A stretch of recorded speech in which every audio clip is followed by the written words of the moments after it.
Meus queridos irmãos, mais uma vez, graça e paz a todos. É uma satisfação estar com os irmãos mais uma vez, né, diante de Deus, para falarmos das coisas boas do céu.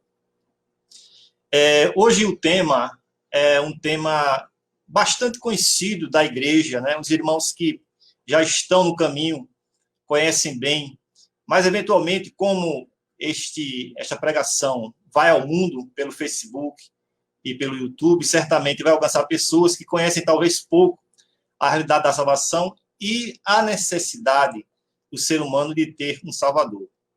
Com base nisso, a gente separou alguns versículos para que pudéssemos falar sobre essa verdade. O primeiro versículo que nós destacamos é Gênesis capítulo 2 e o versículo 16, porque ele traz uma informação importante acerca da criação. Porque quando Deus criou o homem, ele criou com um propósito, né? Criou com um propósito. Mas para verificar se o homem era obediente, não que Deus não soubesse, mas para mostrar aos homens como são os próprios homens, e aí nas coisas futuras, porque hoje lemos os fatos de Gênesis como história, Deus ordenou ao homem, conforme está escrito em Gênesis capítulo 2, versículo 16. E ordenou o Senhor Deus ao homem, dizendo: de toda árvore do jardim comerás livremente. Aí o versículo 17 complementa. Mas, olha o mais aí, de todo conhecimento, ou do conhecimento do bem e do mal, né? Mas da árvore do conhecimento do bem e do mal, dela não comerás, porque no dia em que dela comerdes, certamente morrerás. O que é que nós podemos identificar neste momento da parte de Deus? Ele cria o homem, coloca no jardim do Éden, dá-lhe todos os provimentos, mas coloca uma condição, uma única condição. A condição era a obediência. Muita gente pensa que o problema do homem foi ter comido do fruto, e a mulher também. Mas o problema não foi esse. O problema foi a desobediência. E a desobediência diante de Deus constitui um pecado. E o pecado afasta o homem de Deus. Então, quando o homem resolveu desobedecer a Deus, então ele também se afastou espiritualmente de Deus. Veja aqui em Gênesis, no capítulo 3 e o versículo 6, nós vamos encontrar a transgressão consumada. Diz assim o verso: e viu a mulher que a árvore era boa para se comer, e agradável aos olhos, e desejável para dar entendimento. Tomou do seu fruto e comeu, e deu também a seu marido, e ele comeu. Então, neste momento, a desobediência, a transgressão do homem foi consumada. E nessa consumação, o homem vai agora passar a sofrer a consequência do pecado. E a consequência do pecado, como está dito em Gênesis capítulo 2, 17, é a morte. Certamente, essa morte não é a mera morte material, que também ocorreu, mas muito mais a morte espiritual, que é a morte que se caracteriza pelo afastamento total de Deus. Então, passou-se agora o homem a ter uma condição que ele não tinha antes. E essa condição, ela foi passada também para os seus descendentes, porque a própria Bíblia diz que todos pecaram e destituídos estão da glória de Deus. Talvez nós pudéssemos esperar, diante da manifestação de Deus contrária ao pecado do homem, que ele pudesse tentar se reatar, e eu digo o homem na sua generalidade, na raça humana, ele pudesse se aproximar de Deus, pudesse tentar reparar aquilo que fez. Mas no decorrer da história, o que é que nós vemos? Nós vemos um aumento do afastamento, nós vemos o aumento do pecado, nós vemos tudo aquilo que Deus não queria para o homem passar a acontecer. Então, o distanciamento passa a aumentar. Se nós lermos, então, Gênesis capítulo 6 e o versículo 5, a gente vai encontrar esse afastamento acontecendo cada vez mais. Veja que o texto diz: e viu o Senhor que a maldade do homem se multiplicara sobre a terra, e que toda a imaginação do pensamento de seu coração era somar continuamente. Infelizmente, o que nós vemos é que, ao invés de o homem se voltar para Deus depois do pecado inicial, cada vez mais o homem se afasta de Deus. E se afasta muito, né? A ponto de, quem acompanhou, quem os irmãos conhecem, vai haver uma primeira aniquilação da maioria da raça humana lá no dilúvio, quando Deus, então, separa a família de Noé e os seus para poder repovoar a terra. Mas mesmo depois disso, o homem, mais uma vez, se afasta. A gente vai ver nas questões da Torre de Babel, na desobediência, mais uma vez, que o homem faz contra Deus. Quando Deus diz que se espalhem para repovoar a terra, o homem tenta se juntar no mesmo lugar para não se espalhar, em plena desobediência a Deus. Então, a gente vê que em Romanos, capítulo 3, e o versículo 23, traz uma mensagem que faz com que nenhum dos homens que vivem sobre a terra escape dele. Porque todos pecaram e destituídos estão da glória de Deus. É lá um lamento, né, profundo, porque imaginemos se o homem não tivesse desobedecido lá no Éden, se ele tivesse cumprido o ordenamento de Deus, como não estaríamos vivendo hoje, né? Como não estariam as pessoas hoje, como não seria o mundo hoje. Sem coronavírus, sem pandemia, né? Sem tormentos, sem tristezas, a abundância de viveres. Mas o pecado afastou o homem de Deus e colocou o homem nesta condição que nós temos hoje, né? Estamos vivendo. No entanto, quando o homem se distancia de Deus, há uma consequência. E essa consequência não só é a consequência momentânea, não só é a consequência para hoje, não só é a consequência do agora, que todas as pessoas conseguem ver no mundo. Existem muitas coisas ruins acontecendo no mundo, e nós olhamos, puxa, que terrível é a situação mundial, como dói ver, né? E às vezes nós mesmos sofremos as consequências daquilo que acontece no mundo. Mas existe ainda uma consequência muito maior, uma consequência futura, que é o completo desligamento da presença de Deus. Hoje nós temos a possibilidade de nos achegarmos a Deus, mas aqueles que mantiverem-se em pecado até o dia da sua morte, ou seja, não tiverem encontro com o Salvador, essas pessoas vão sofrer um dano maior, que está expressado em Apocalipse, capítulo 21, e o versículo 8, que diz o seguinte: mas quanto aos tímidos e aos incrédulos, e aos abomináveis, e aos homicidas, e aos que se prostituem, e aos feiticeiros, e aos idólatras, e a todos os mentirosos, a sua parte será no lago que arde com fogo e enxofre.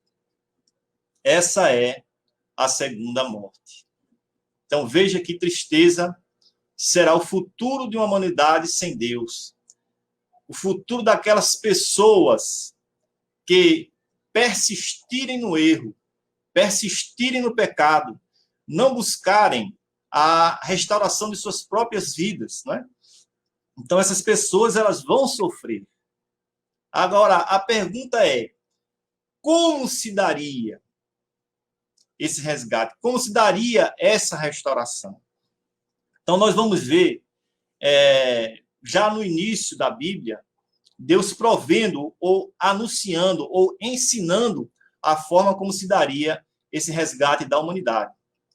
Vamos lá para Levítico, capítulo 16, e o versículo 33, que diz assim: assim fará expiação pelo santuário, também fará expiação pela tenda da congregação e pelo altar. Semelhantemente, se fará expiação pelos sacerdotes e por todo o povo da congregação. Versículo 34. E isso vos será por estatuto perpétuo, para fazer expiação pelos filhos de Israel de todos os seus pecados uma vez por ano. E fez Arão conforme o Senhor, e aí Senhor está com letras maiúsculas, né, que é Jeová, ordenara a Moisés. Então, veja que, mesmo já havendo uma transgressão no passado, Deus informou ao homem um procedimento que era necessário ser feito por eles, para que aqueles pecados que eles estavam cometendo pudessem ser cobertos, vamos assim dizer, ou perdoados, ou expiados. E esse meio pelo qual Deus determinou foi o sacrifício de animais. É curioso notar, irmãos, que quando Adão pecou, então ele se identificou que estava nu, teve vergonha de Deus e se escondeu. E ali depois disse que ele fez folhas de figueiras para se cobrir, né? Fez um avental para se cobrir. E a Bíblia diz que Deus tirou a pele de um animal para cobrir a nudez de Adão. Então nós vemos praticamente uma espécie de sacrifício já ali no jardim, quando aquele animal teve que ceder a sua pele para que o homem pudesse cobrir a sua nudez, que na verdade representava a desobediência. Não era a nudez pela nudez, né? Mas a desobediência. Então, veja que a moldura sacrificial já vinha sendo desenhada no Antigo Testamento. Mas o que era que acontecia com esse sacrifício anual, com essa expiação anual? Ela representava algo que o homem não podia solucionar, que o mero sacrifício de animais não poderia resolver, porque o homem permanecia com o mesmo coração. E é necessário uma mudança de coração para que a gente possa chegar a Deus. Aqueles que estão sem Jesus Cristo, sem Deus no coração, eles precisam de uma mudança. Veja que Hebreus capítulo 10 e o versículo 4 diz que é impossível que o sangue de touros e de bodes tire os pecados. Então, por mais sacrifícios que houvessem no passado, não havia a possibilidade desse pecado ser retirado, porque tinha a ver com o interior. Os sacrifícios que eram externos não modificavam o interior do homem. Então, ele cumpria uma ritualística que não lhe modificava o coração, embora devesse. E por que devesse? Porque o homem deveria perceber que aquele animal estava morrendo por sua culpa. Toda vez que havia um sacrifício, seja dos bodes, dos touros, dos carneiros, das ovelhas, dos cordeiros, das pombas, que eram sacrificadas, não, ou oferecidas, deveriam mostrar para o homem que um inocente estava morrendo por causa dele. Que um inocente estava sendo sacrificado por algo que ele fez. Mas isso não modificou também o coração do homem. E aí, Deus provê um sacrifício melhor. Ou seja, aquele arrependimento que o homem deveria ter quando visse o animal morrer não estava acontecendo. Provavelmente, talvez porque fosse um mero animal, para ele não significasse muita coisa. Então, Deus provê um sacrifício excelente, um sacrifício maior, algo que impactasse como de fato impactou o mundo e as nações e as gerações. E a gente pode ver isso em João capítulo 1 e o versículo 29, que diz o seguinte: no dia seguinte, João viu a Jesus, que vinha para ele, e disse: eis o Cordeiro de Deus, que tira o pecado do mundo. Que coisa maravilhosa, irmãos, é nós podermos ler este versículo na Bíblia e perceber a grande misericórdia de Deus. Porque se o salário do pecado é a morte e todos estavam em pecado, então se Deus resolvesse eliminar todas as pessoas da face da terra, ele estaria dentro do seu próprio direito de Deus, como está escrito, não é? Mas ele resolveu, ele proveu uma forma de salvação. Aquela desobediência que afastou o homem de Deus mostrou uma necessidade, que o homem precisa de um Salvador. Esta é a razão pelo qual o homem precisa de um Salvador. O pecado que o afastou de Deus e que o lhe conduziria à morte eterna. E Deus não fez o homem para a morte eterna, Deus fez o homem para a vida eterna. E essa vida eterna é que ele quer nos dar. Por essa razão, ele enviou o seu próprio filho, né? Nós conhecemos aquele versículo tão bem, né? João capítulo 3, versículo 16, que diz que Deus amou o mundo de tal maneira. Então, esta forma de Deus amar o mundo, ela é é imensurável, né? A gente não consegue compreender a grandiosidade do amor de Deus revelado em Cristo, né? Então, Jesus Cristo passou a ser, então, o sacrifício perfeito. Deus o envia como cordeiro para tirar o pecado do mundo. E Jesus não é somente o cordeiro, mas ele também é o sacerdote perfeito.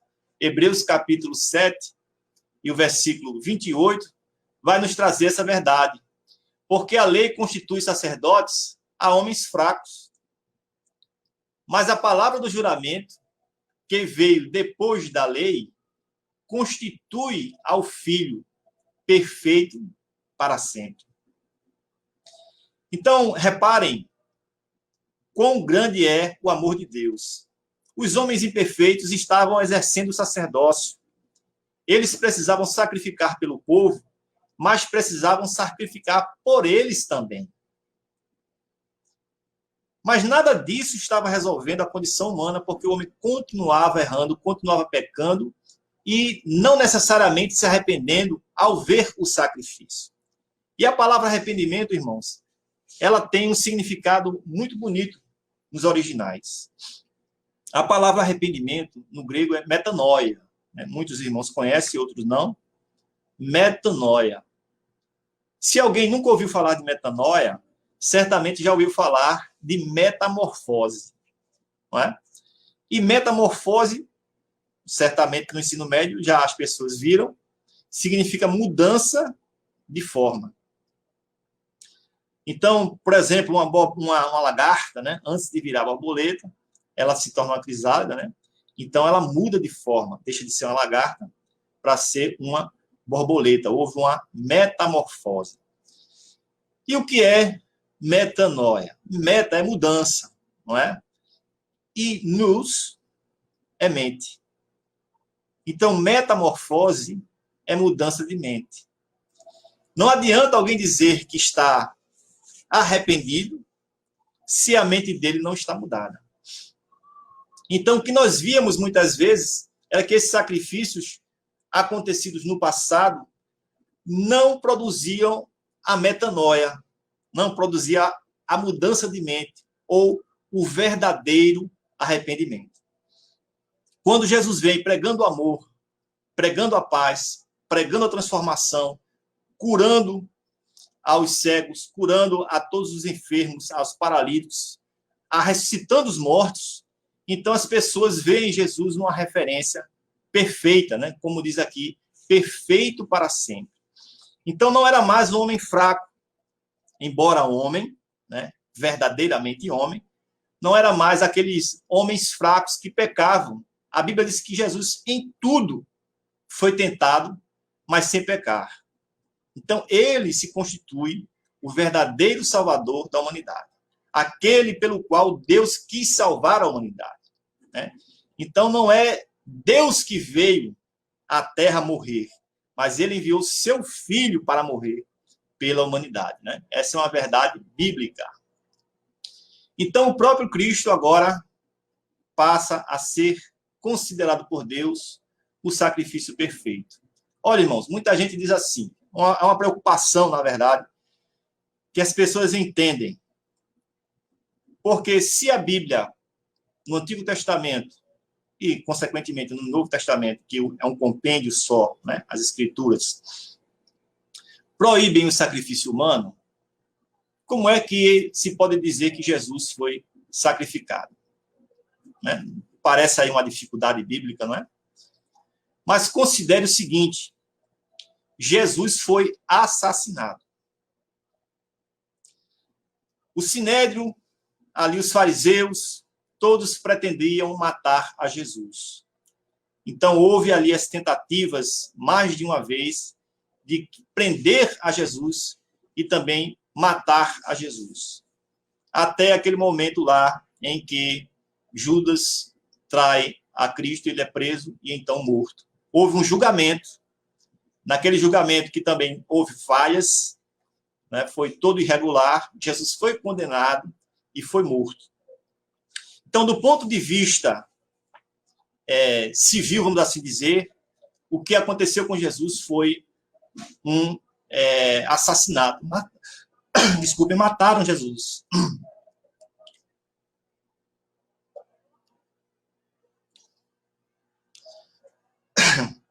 Mataram Jesus. E então, as pessoas agora ficam dizendo, mas não foi um sacrifício? Recepcionado como? Ou seja, do ponto de vista religioso, o assassinato de Jesus pelos judeus da época, pelos romanos da época, foi recepcionado por Deus como sacrifício, tá certo? Então, a gente não pode dizer que Jesus é um mero sacrifício humano. Jesus foi assassinado e aquele assassinato foi recepcionado por Deus como um sacrifício. Então, veja que Jesus é o sacrifício perfeito. João, capítulo 19, e o versículo 30, diz o seguinte: E quando Jesus tomou o vinagre, disse, está consumado, e inclinando a cabeça, entregou o Espírito.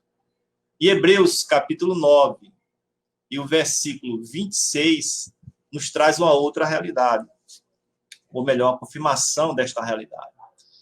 De outra maneira, necessário lhe fora padecer muitas vezes desde a fundação do mundo, mas agora, na consumação dos séculos, uma vez se manifestou para aniquilar o pecado pelo sacrifício de si mesmo. Então, Jesus agora é o sacrifício perfeito. E aquele pecado que fazia com que o homem necessitasse de um Salvador, agora encontrava um sacrifício perfeito pelo qual Deus salva a humanidade. Então, nesse momento, depende agora do homem, né? Depende agora do homem. A aceitação, o reconhecimento da condição de pecador, a aceitação deste sacrifício de Cristo, para que possa ser procedido em seu coração pelo poder do Espírito de Deus, a transformação no seu interior, a transformação da sua mente, o arrependimento dos seus pecados, para que novamente então ele possa agora se tornar uma nova criatura. Então veja o que produz a aceitação de Jesus para a salvação. Atos capítulo 16 e o versículo 31. E eles disseram, crer no Senhor Jesus Cristo e serás salvo tu e a tua casa. Meus amados, estamos já próximo da conclusão e eu gostaria de dizer uma coisa interessante aqui, que também parece ser uma dificuldade bíblica. Porque se a Bíblia diz, crê no Senhor Jesus Cristo, será salvo tu e a tua casa, como numa casa onde somente um aceita e os outros não poderiam ser salvos? E aí cabe a contextualização das coisas quando elas são ditas. Naquela época, no geral, era tradição da época a família sempre seguir ao Deus do patriarca da casa, do dono daquele que fosse o chefe de família. Então, se aquele chefe de família adorava determinados deuses, a sua família seguia a ele na adoração desses deuses. Então, quando o apóstolo diz, crê no Senhor Jesus Cristo, será salvo tu e a tua casa, porque em convertendo-se aquele homem, a família dele seguiria ao Deus ao qual ele também ia seguir. É por isso que, em se convertendo ele, a família viria junto, na crença, e a casa seria salva. Perceberam como era antigamente? Como se dava as coisas? E é por isso que esse versículo tem uma razão de ser. Então, aquele que crê no Senhor Jesus Cristo e conseguindo trazer a sua família para a mesma fé, tem a salvação na pessoa de Jesus. E a salvação não só é nas questões terrenas, mas a salvação espiritual, a salvação interior, a salvação da alma para a vida eterna. E aí nós encontramos, né, Apocalipse no capítulo 21, versículo 3, na sequência, as informações para aqueles que encontraram o Salvador, para aqueles que abriram o coração para Jesus Cristo, para aqueles que reconheceram o amor de Deus manifestado na pessoa de Jesus, que diz assim, e ouvi uma grande voz no céu que dizia, Eis aqui o tabernáculo de Deus com os homens, pois com eles habitará, e eles serão o seu povo, e o mesmo Deus estará com eles, e será o seu Deus. O verso 4. E Deus limpará de seus olhos toda a lágrima, e não haverá mais morte. Que coisa linda, né? Nem pranto, nem clamor, nem dor. Quantas pessoas, irmãos, choram amargamente, tristezas das mais diversas, das mais variadas origens, que lhe caem o semblante, que lhe tiram as forças, que lhe produzem angústias. E todas estas coisas não existirão na vida daqueles que estarão para sempre na presença de Deus. Porque já as primeiras coisas são passadas. E essas coisas antigas, passadas, ruins, se foram. E agora vem uma novidade para todos nós, né? Uma nova vida em Deus e em Cristo. E o versículo 5 diz: E o que estava sentado sobre o trono disse: Eis que faço nova todas as coisas. E disse-me: Escreve, porque essas palavras são fiéis e verdadeiras. Meus amados, que Deus nos ajude, que o Senhor possa resgatar almas ao redor do mundo, pessoas que desconhecem essa verdade maravilhosa da salvação em Cristo, pessoas que estão no pecado, pessoas que se sentem amarguradas, pessoas que não sabem a quem recorrer ou não sabem como recorrer para poder aliviar essa dor, essa angústia. E eu digo para aqueles que nos escutam que eventualmente não tenham ainda encontrado este caminho, eu te digo que o caminho é Jesus Cristo. Eu te digo que esta dor é decorrente de um pecado que toda a humanidade tem cometido diante de Deus. É decorrência do afastamento de toda a humanidade da parte de Deus. Mas ele proveu um meio pelo qual nós podemos nos chegar a ele, estar diante dele e receber as suas bênçãos. E esse meio é Jesus Cristo. Que Deus nos abençoe em nome do Senhor.